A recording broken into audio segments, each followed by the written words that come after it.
Grammy-winning singer Temilade, popularly known as Tems, has revealed that she got advice to go into Afrobeats because her kind of music doesn't fit in Nigeria.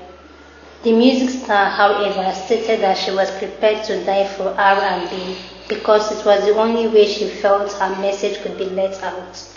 She continued, stating that she was more after a frequency rather than just making money.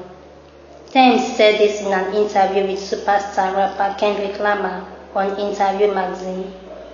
Big Brother Naija All Stars housemates Pere and CeeC on Wednesday had a heated exchange of words over cleaning the dining area.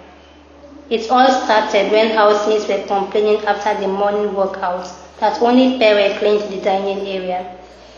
According to some housemates, CeeC, who was meant to join Pere, said she was in a mood and was worshipping outside. Ike approached CeeC and informed her that the housemates were not happy that she was not at the morning meeting and that she was not doing her duties. CeeC flared up, saying Angel, Alex and Mercy were also not at the meeting and she didn't understand why she was being singled out before she had her exchange with General Pere.